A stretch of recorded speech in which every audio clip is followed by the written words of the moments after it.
The views expressed in this program do not necessarily reflect those of this station. Welcome to Insights into Northeast Michigan, a WBKB News public affairs program.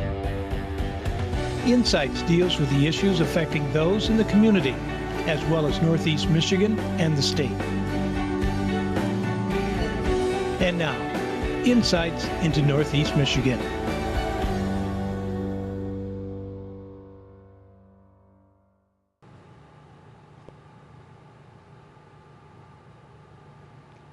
Welcome everyone, and thank you so much for joining us for another edition of Insights. I'm Bethany Ricciardi here at the Alpena County Sheriff's Office, where, as you can see, some improvements are needed. I'm joined here with Alpena County Sheriff Steve Kaliszewski. Thank you so much for being here. Thank you for having me on the show. Absolutely. So let's start from the beginning. When did the conversation or the realization really come about to discover that we need a new sheriff's office here? Bethany, we've been in discussions for a new sheriff's office for a number of years. It's only been recently that we've seen positive movement towards hopefully making that a realization. So what are some of the serious things that you guys are looking at? I know we see some cracks behind us. How is the structure kind of falling apart on you? Yeah, well, you can see that the cracks in the walls. You can see that in some of the cracks, they're running down the center of the blocks themselves. And you know, if the cracks themselves are running down the grout lines on the blocks, I'm told that structurally it's probably okay. However, when the cracks start running down the middle of the blocks and cracking the middle of the blocks, and structurally there's issues. So we've got these cracks going on the outside of the building, and plus we got a lot of and we're looking at the newer section of the building. We got a lot of stuff going on in the older section. Because this was added on That's later, correct. right? Yep, it was added on in about 1988-89. How old is the whole structure itself? When was the original part made? The original part was built in 1956. 1950s, huh? Yep. So how does that affect you working in the office? Of course, you also have inmates in here. How does the building itself affect your work day? Well, the building itself is poorly constructed and poorly designed. It's a linear construction, and with linear construction, it takes a lot more staffing to be able to operate the jail effectively. What we're hoping to look at is something with pods built on so that it's easier for the staff to work in. This type of construction that we have right now, there's very little movement of air on the inside, especially on a day like today. It gets hot in there. As we go in, you'll feel the mugginess. So it makes it very difficult for staff to work inside, but it also makes it very miserable for the inmates on the interior as well. Well, as you just mentioned, there's a lot going on inside, so how about we head on in there? All right, let's do that. So we're coming into the deputy reporting room. This is part of the original section of the jail itself that was built in 1956. Originally, this room was a living room for the sheriff. Oh. The sheriff and his family lived in this area. Wow. And his wife made the meals for the inmates, and they actually lived in this portion of the building. So what kind of takes place in here now? So right now what we're using it for is a report room for the deputies, and obviously it's the older portion of the jail. We have issues with water leaking in to the jail itself and through the roof, and it's just not a good area for the deputies to work itself. How would you say with space? You think they got enough room? No, they really don't, not for the number of guys that we have. All right, and I'm assuming we'll kind of see that throughout the rest of the jail, You will. right? Yep. Okay, and we're moving into what is now we use as our reception area. We have an entrance for the public that comes in, and this is where we do our fingerprinting for individuals coming in for concealed weapons permit, and anybody that needs their fingerprints taken for either criminal purposes or if they're looking for work or something like that. And you can definitely feel the AC in this area, but the whole building isn't air conditioned? It isn't. This Okay. is one of the better sections. It's a smaller room, and we have a little bit more of an efficient AC unit in here. How about leakage? Any issues with that? Still leakage up here. If you look at the ceiling itself, you can see the cracks in the ceiling. And we get, anytime it rains or in the wintertime when the snow starts melting, we get leaks. So what would be the most ideal situation for this in a new building? What type of structures would you want to change? Well, we would want something in here that's a little bit more user-friendly for the staff itself. If you look at how we've got things arranged right now, we've got a window that's right here that the public can access, and it's really not a good good spot for our receptionist.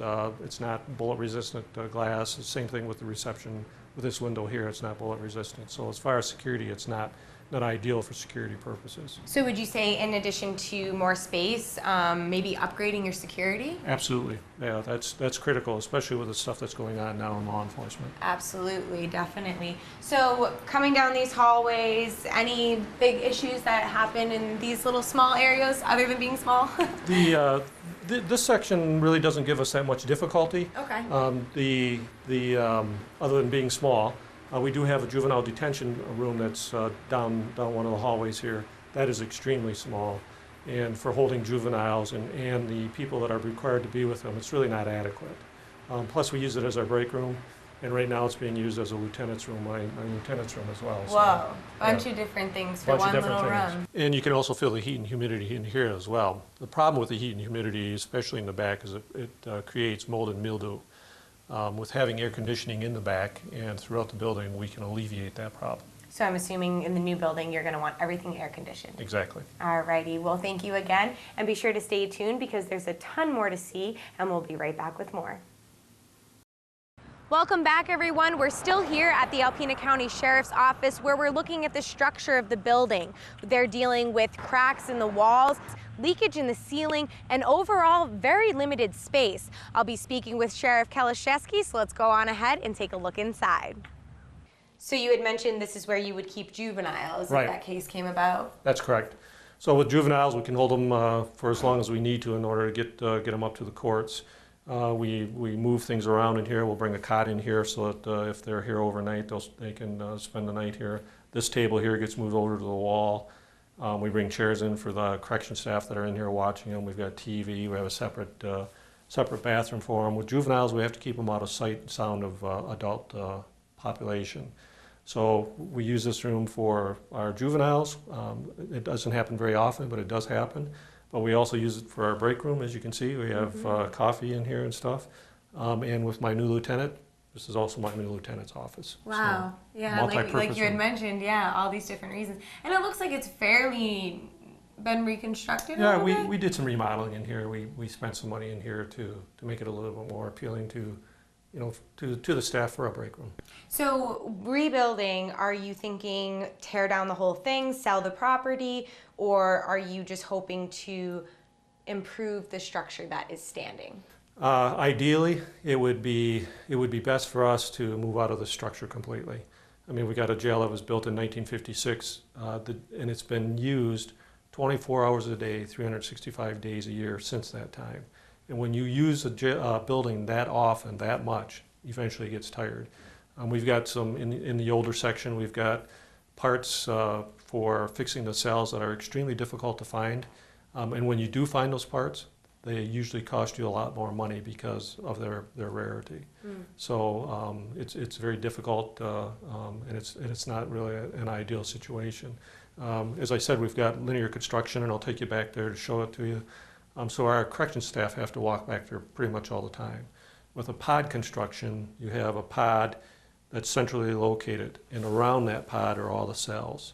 So big windows in the pod, correction staff are in the pod, and the correction staff can look out and see every cell, see what's going on in every cell. Sounds like another benefit to the security as well. Absolutely.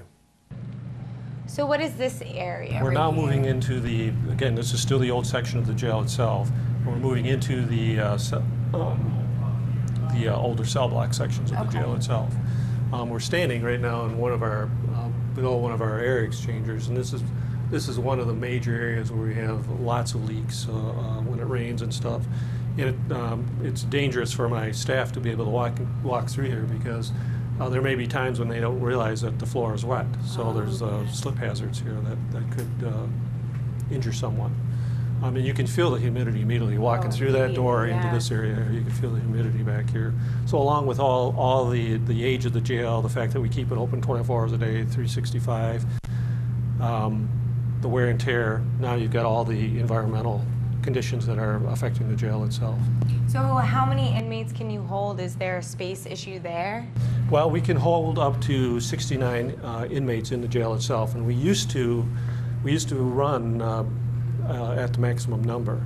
It's been within the past few years that our numbers have actually lowered, which is good for my staff.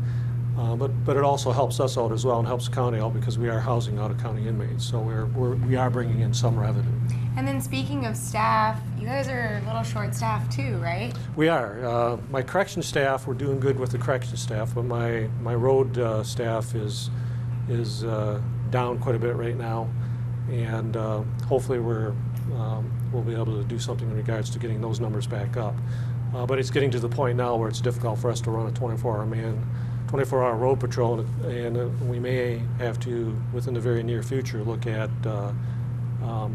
not having a 24-hour road patrol. So is AC throughout the whole building in a new building? Would that be the ideal situation? What are some things that you would want to see different in the new building? Ideally, yes, because it's easier for my staff to work in those environments, and it actually is better for the inmates as well. It's better for the building as well. It gets rid of the humidity and takes the humidity out of the building, and hopefully makes the building last a little bit longer. We used to be able to hold 70 inmates, but we converted that room, I'll show you, we converted this room into a nurse's station. So this used to be a one-person cell. Oh, okay. So how many nurses do you We have- always have a nurse on hand, or? We do. She works all days, obviously. Okay. But it's been a huge asset for us to have her here. Because before, corrections officers had to deal with all the medical stuff. Oh, wow.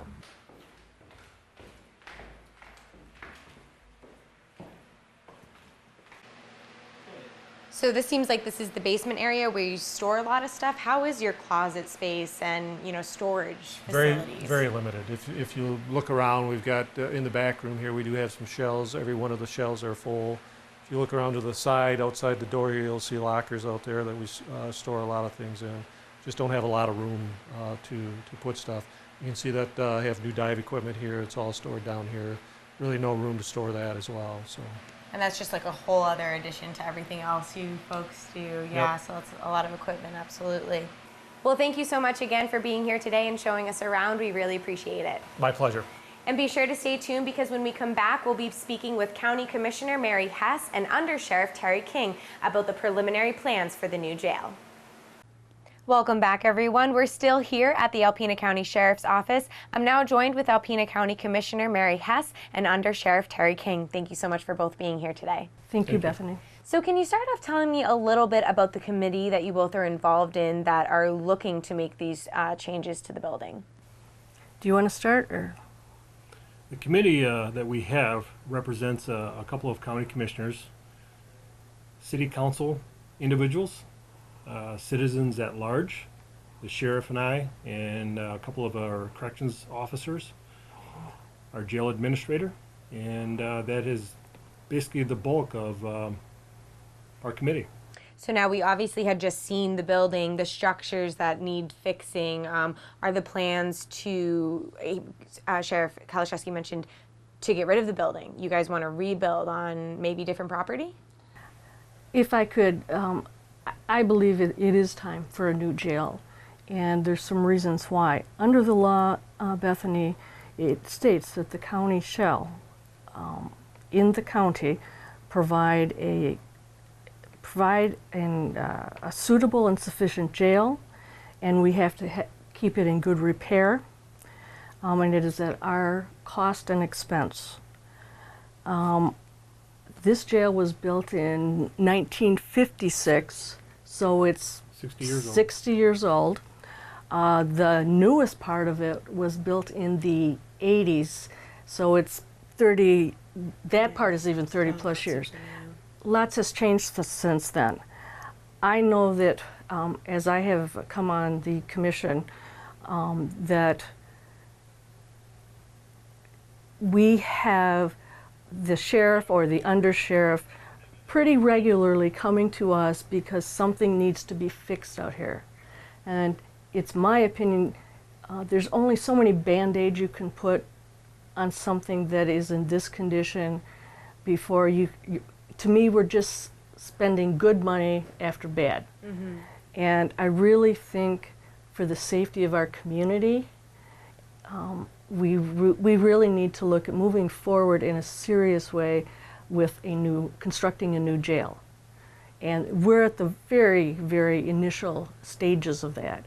There's a lot of things we have to do, and there have been prior commissioners, prior people, committees that have dealt with this question, but for whatever reason it got dropped, it didn't get pursued, and there may very well come a time after your tour where the state comes in and says, close your doors, your jail is not in good repair. Mm-hmm.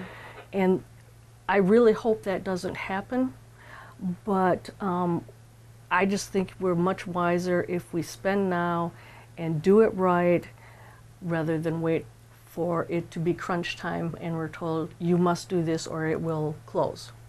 So you mentioned this is in the preliminary stages. What have some of the conversation been, looking forward?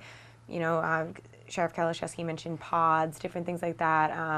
Has anyone expressed interest in buying the property and kind of being involved in this as well? We're at our preliminary stages of everything. So there's a lot of talk going on both ways. I know currently our hospital, Mid-Michigan, is very interested in the property here. Nothing's been discussed further than that as far as cost or what they were going to do with the property. Of course, that wouldn't be up to us, but that is something that we will be doing, that we will be starting shortly. Our biggest goal right now is try to figure out a plan to build a new jail, and most importantly, where to put the new jail. We have that committee that I described earlier will be discussing various different options, not necessarily in the city, around the city limits, in that area around Alpena Township. So anything specific with the structure itself? I know you had mentioned before in a previous interview that you might be doing a study to kind of discover how big the building needs to be, how many beds you need. Are you still going to go forward with that type of a study? We are. Whatever contractor that we decide to go with, or the company itself, we have a couple of different companies that are interested in doing this project. They are going to be doing a feasibility study, and that feasibility study will talk about what we do currently, how we do things, the size of our jail, future expectations, future growth of the city, future growth of the township. And they're going to combine all that, and they may come back and say you need a 100-bed facility or a 120-bed facility. Mm-hmm. We don't know. So we know we need something bigger than we have currently, but that is something they will decide, and they'll take in consideration what we want is possibility of an additional of 911, something to do with juvenile detention, to hold juveniles that also break the law and get arrested. We have to have a holdover facility for them. And we're also looking at the possibility of incorporating all that with our courts. Mm. So we're all in one building or adjacent buildings. And your thoughts, Mary? My thoughts are very, very similar to Under Sheriff King's. I think you have to go in phases. I think the purchase of a piece of property of land that is large enough to expand in the future beyond a new jail would be in the county's best interest. If we start initially then with focusing on the new jail, then you get to the type and structure you want, and pod, that type of structure seems to be what they're recommending now as a best scenario case. Mm-hmm. As the undersheriff said, I think we need to look beyond just a new jail though too, because our 911 system right now, they're busting at the seams, Bethany. Mm. It seems to me it's time to really focus on some long-range planning, and let's get the piece of property now that we want for a new jail, but also that we can expand in the future. Another would be the animal control building. We need something so we can properly take care of that situation.